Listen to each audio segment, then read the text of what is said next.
Bonjour, j'ai le plaisir de vous partager aujourd'hui la retranscription d'une vidéo de Brenda Weltner datant du 12 mars 2026, This is just the beginning. Ce n'est que le début, visant à faire le point sur les événements mondiaux actuels et leur lien avec l'accomplissement des prophéties bibliques concernant les temps de la fin. Je vous laisse le lien vers sa vidéo en boîte de description, ainsi que celui vers sa plus récente chronologie des temps de la fin. J'espère que ce présent podcast pourra répondre à certaines de vos questions et vous permettra d'aborder le proche avenir à la fois plus lucidement et plus sereinement. Il y a une partie de moi qui tient toujours à préciser que je suis une personne comme les autres. Je n'ai rien de spécial. Chacun doit donc faire ses propres recherches. Chacun doit s'en remettre à Dieu pour confirmation et pour savoir si ce que je dis est légitime ou non. Je ne peux vous donner que ce que j'ai, et agréable ou non, c'est à vous de décider ce que vous en ferez. Je vous propose donc aujourd'hui une interprétation prophétique des événements mondiaux actuels à la lumière des enseignements bibliques sur la fin des temps. Pour ma part, sur base des Écritures, je suis persuadé que les troubles géopolitiques actuels, notamment ceux impliquant Israël, l'Iran, les États-Unis et le Moyen-Orient, doivent être compris comme faisant partie d'un dessein plus vaste. Ce que Dieu a prévu et qu'il nous communique est lié à Apocalypse 12, Ézéchiel 38 et 39, Apocalypse 20 et d'autres passages. Reprenons quelques bases de compréhension. Les croyants actuels vivent un moment prophétique important qui a été l'espérance de générations de croyants avant eux. Les temps de la fin. Néanmoins, cela implique qu'une déstabilisation mondiale majeure est proche et que nous, chrétiens, ne devons pas paniquer mais aborder tout cela avec une bonne préparation spirituelle, du discernement, de la persévérance et une profonde confiance en Dieu. Le conflit actuel est souvent décrit par certains comme étant la guerre d'Ézéchiel 38-39, mais il n'est en réalité qu'une étape majeure précédant l'invasion future d'Israël. Nous allons assister à une escalade. Les événements mondiaux ne sont pas le fruit du hasard, mais s'inscrivent dans une convergence croissante qui finira par isoler et fragiliser Israël, préparant ainsi le terrain à d'autres développements prophétiques. L'histoire présente ne fait qu'évoluer vers un effondrement dramatique des systèmes mondiaux actuels, après quoi un ordre mondial satanique émergera. Permettez-moi de vous rappeler que le livre de l'Apocalypse ne suit pas un ordre chronologique et linéaire. Il se présente plutôt comme une série de visions qui se déploient à travers le temps, l'espace et les perspectives. Les passages où Jean est en esprit, tantôt au ciel, tantôt dans le désert ou sur la montagne, prouvent que l'Apocalypse doit être lu comme un récit multidimensionnel et visionnaire, et non comme une chronologie linéaire. Cette méthode d'interprétation est essentielle car elle influence tout le reste de notre compréhension, notamment la lecture du chapitre 12 de l'Apocalypse. Or, Apocalypse 12 est un chapitre primordial à la compréhension du temps présent. Il rapporte deux signes essentiels comme repères pour les croyants. Le grand signe de la femme, associé à l'événement céleste de 2017 que tout le monde a pu observer, et le signe du dragon, qui est à venir, et qui est le prochain signe majeur que les croyants doivent guetter. Ainsi, le premier signe a marqué le début d'une nouvelle étape prophétique, notre entrée dans le déroulement de l'Apocalypse. Et le second signe impliquera une activité satanique sur terre, une crise extrême pour Israël et l'enlèvement de l'enfant mâle. Le signe d'Apocalypse 12 et sa signification. L'alignement céleste de 2017 constituait un accomplissement unique du grand signe d'Apocalypse 12, notamment en raison du rôle de Jupiter dans la constellation de la Vierge pendant une période prolongée de 9 mois. Ce signe a marqué l'entrée dans la phase d'accomplissement de l'Apocalypse. L'humanité vit désormais dans le livre de l'Apocalypse, plus précisément dans la section correspondant au chapitre 12, attendant le second signe. Le signe du dragon. Le signe du dragon, prochain événement majeur prophétique à surveiller, implique 4 points. 1. Satan étant actif sur Terre avec un tiers de ses anges précipités sur la Terre à ce moment-là. Cela se traduira par des manifestations visibles d'apparence surnaturelle ou extraterrestre. 2. Une crise majeure et des tourments pour Israël. 3.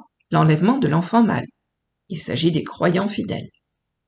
4. La fuite de la femme, le reste d'Israël fidèle qui partira dans le désert. Pour de multiples raisons, comme le fait que l'Apocalypse est une révélation du futur et non un exposé du passé, Il est impensable que ce passage fasse référence à des événements anciens entourant la naissance de Jésus. Il s'agit d'un événement futur de la fin des temps, ayant une incidence directe sur les croyants d'aujourd'hui. La femme, l'enfant et leur signification. La femme mentionnée en Apocalypse 12 est le symbole de la constellation de la Vierge, signe céleste représentant la nation d'Israël et le reste d'Israël fuyant l'Antéchrist. L'enfant mâle n'est pas Jésus, mais une entité plus large de la fin des temps dont il est également dit en Apocalypse 2 verset 27 qu'il régnera avec une verge de fer. L'ensemble des croyants fidèles. Apocalypse 12 verset 5 ne s'est pas déjà accompli au 1er siècle en la personne de Jésus, comme beaucoup le prétendent, car Christ n'a jamais été arraché de la terre vers le ciel à sa naissance, et il est monté lentement vers Dieu, dans les nuées, après sa résurrection. Que penser de la guerre actuelle au Moyen-Orient? S'agit-il de la guerre de Gog et Magog? Ézéchiel chapitre 38 et 39 et Apocalypse chapitre 20 parlent-ils de la même guerre? En étudiant les deux passages d'Ézéchiel 38-39 et d'Apocalypse 20, on constate que plusieurs points les distinguent. Il s'agit en réalité de deux conflits différents impliquant Gog et Magog. La guerre d'Ézéchiel 38-39 aura lieu avant le millénium. Ses principales caractéristiques sont les suivantes. Dieu initie le conflit. Israël n'est pas préparé. La bataille se déroule dans les montagnes d'Israël.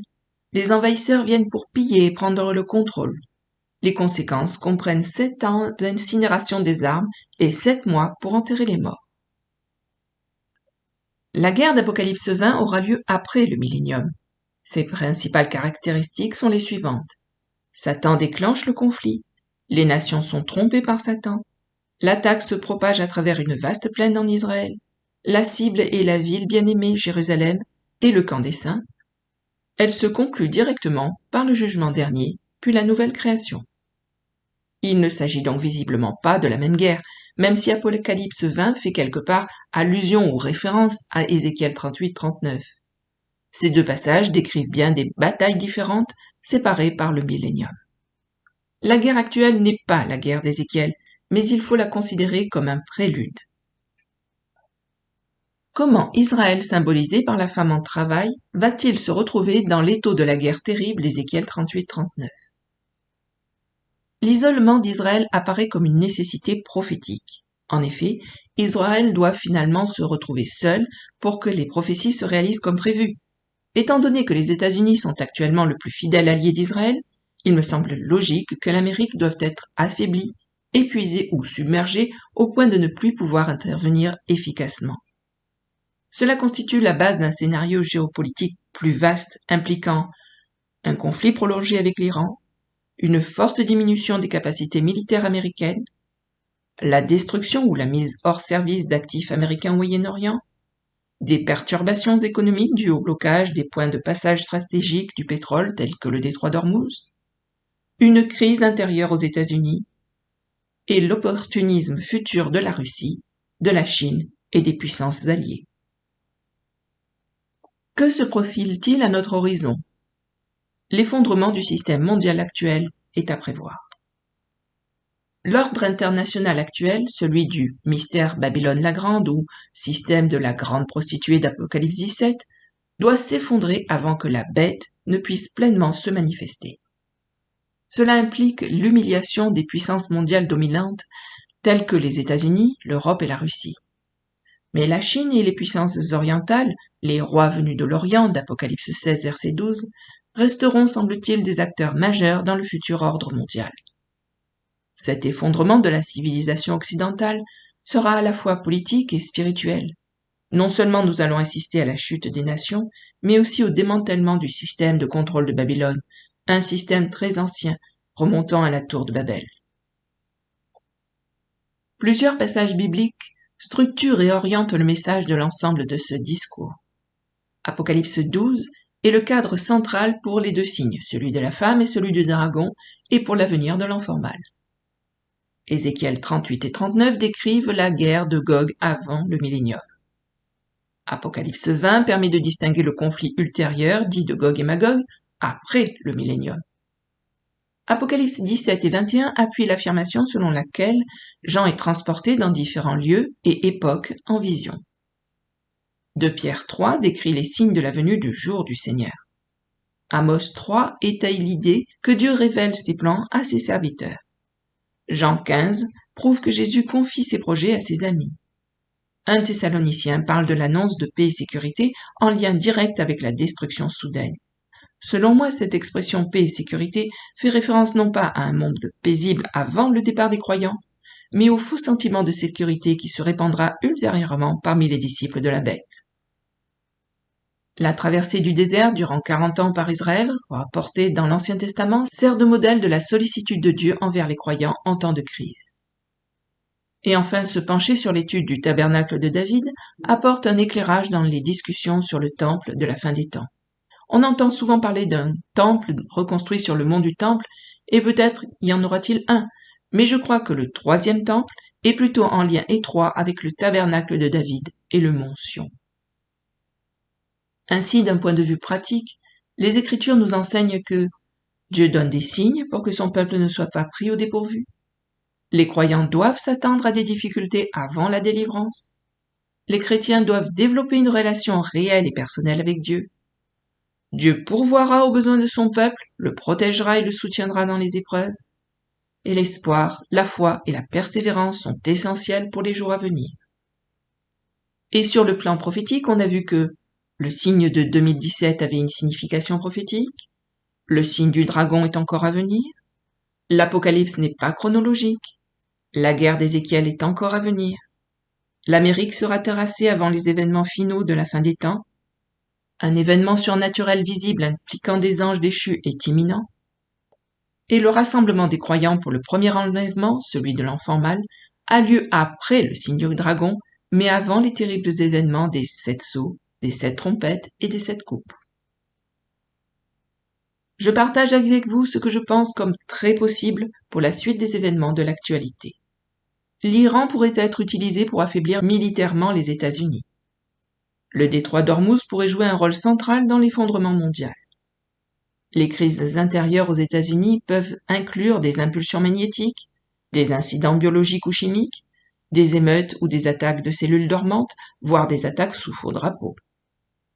La Chine pourrait s'en prendre à Taïwan une fois que les États-Unis auront épuisé leurs ressources militaires et financières. L'Europe et la Russie pourraient être dévastées par une guerre nucléaire. Une future trêve dans les hostilités pourrait inciter Israël à baisser sa garde avant une invasion ultérieure et inattendue. Mais je vous dis juste ici ce que je pense, et rappelez-vous que ce ne sont que des hypothèses plausibles, pas des certitudes absolues. Alors que doivent faire concrètement les chrétiens ? D'abord, qu'est-ce qu'un chrétien ? Quelqu'un qui est né de nouveau, par l'Esprit de Dieu, et non simplement quelqu'un qui adhère intellectuellement aux idées chrétiennes.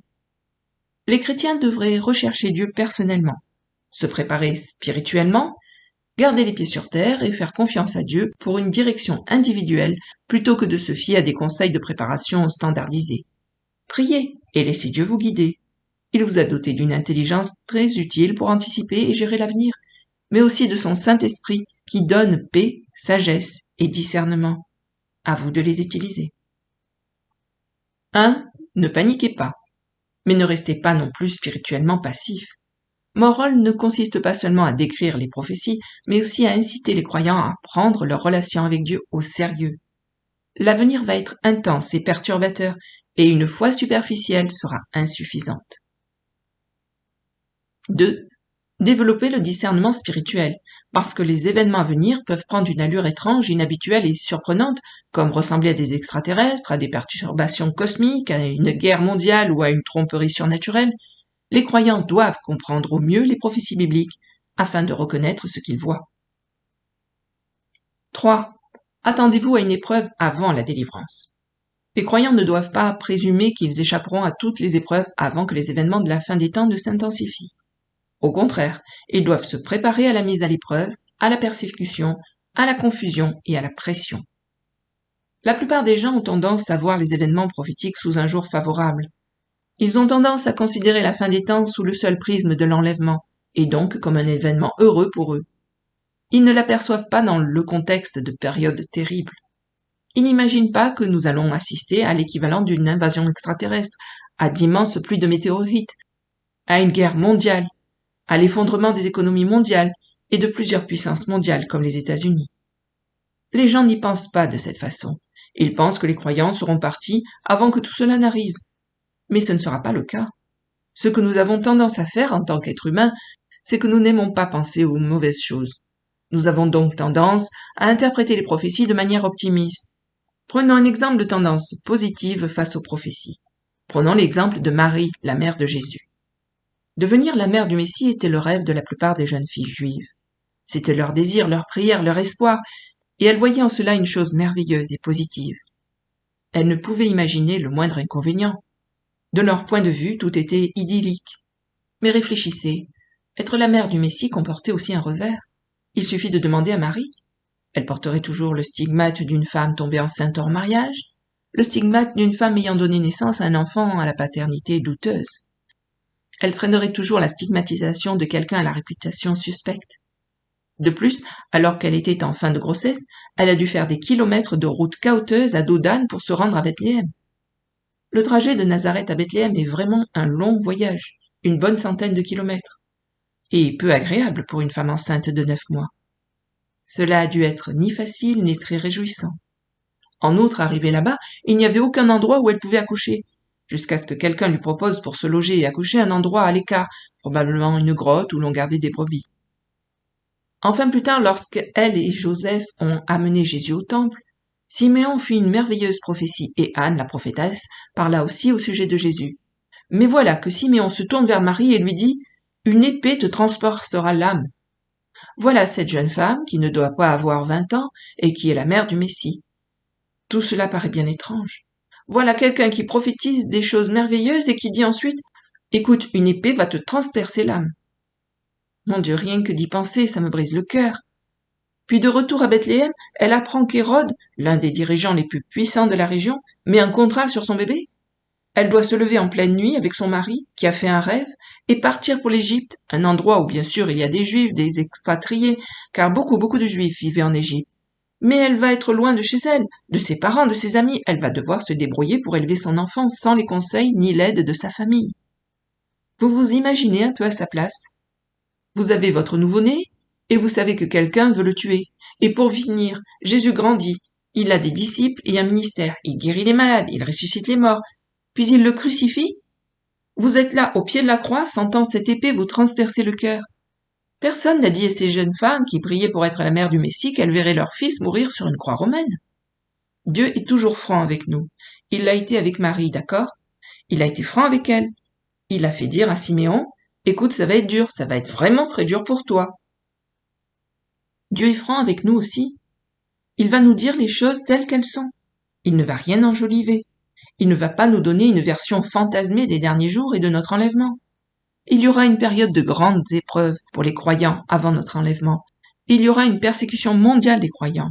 Des choses étranges commenceront à se produire lorsqu'un tiers des anges de Satan seront amenés sur terre.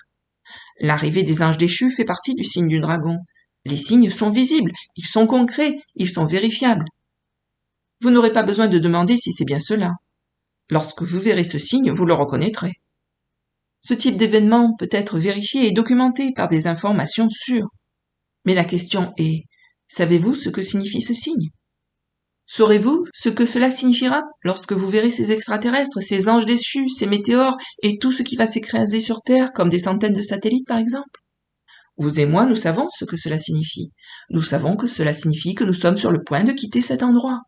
L'enfant sera enlevé auprès de Dieu et sur son trône. Mais avant, il y aura une période pendant laquelle Satan tentera de dévorer cet enfant. Même si nous sommes immortels et qu'il ne peut pas nous tuer à ce moment-là, il va donc d'une certaine manière tenter de nous nuire. Bien sûr, nous allons être transformés dans nos corps célestes pour être enlevés, mais il y aura une période de transition entre notre naissance en tant qu'enfant mâle d'Apocalypse 12, lorsque nous serons transformés, et notre enlèvement, lorsque nous serons enlevés auprès de Dieu et sur son trône. Alors voilà, à vous de décider, allez-vous croire ce que Dieu dit dans sa parole, ou ce que certaines personnes ont dit dans des livres depuis longtemps oubliés. 4e point, ayez confiance en Dieu pour vous guider personnellement. La préparation varie selon les personnes, le lieu, la santé, la structure familiale et les circonstances. La solution pratique n'est pas une liste universelle, mais consiste à écouter et suivre Dieu. Et cinquièmement, garder espoir. L'espoir est un carburant essentiel pour tenir le coup. Dieu n'abandonnera pas son peuple. Vivre à notre époque n'est pas uniquement dangereux, c'est également un privilège. Alors en conclusion, la crise actuelle n'est pas la guerre d'Ézéchiel elle-même, mais une sorte d'étape préparatoire. Apocalypse 12 est le principal prisme prophétique pour comprendre le moment présent. Le prochain signe majeur à surveiller est le signe du dragon.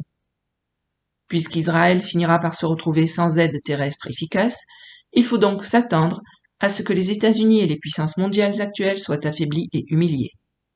Par ailleurs, l'effondrement de l'ordre mondial actuel est nécessaire avant le règne de la bête. Ainsi, les croyants doivent s'attendre à de sérieux bouleversements, des pénuries, des catastrophes et des moments très difficiles avant d'être enlevés. Cependant, Dieu donne des signes non pour effrayer son peuple, mais pour le préparer et le fortifier. La bonne réponse est donc la foi, la persévérance, la vigilance spirituelle et la confiance dans la protection divine. Les croyants doivent connaître Dieu personnellement et lui faire confiance face à ce qui va arriver. Dieu est bon, et nous ne devons jamais en douter, ni murmurer quand les choses s'aggravent, comme le firent les Israélites dans le désert. N'oublions pas qu'ils ne purent entrer dans leur héritage à cause de leurs murmures contre Dieu, de leur manque de foi en lui, en sa bonté. Ils sont allés jusqu'à sous-entendre que Dieu les avait amenés là pour les faire mourir de faim et de soif. Confrontés aux difficultés, à des besoins vitaux, aux dangers de mort, ils n'ont pas prié Dieu et demandé son secours, mais ils se sont plaints, rebellés et ont eu de mauvaises pensées et de mauvaises paroles à son égard. Gardons-nous de leur ressembler. Ayons toujours le beau réflexe de la prière et de la foi. Cette vidéo n'a pas été conçue pour susciter du désespoir, mais pour apporter un sain avertissement mêlé de confiance. Des événements difficiles vont survenir, mais Dieu demeure pleinement conscient de notre situation, pleinement souverain et pleinement capable de soutenir son peuple. Fin de ce podcast. Que Dieu vous aide à vous préparer et vous bénisse. À bientôt. Au revoir.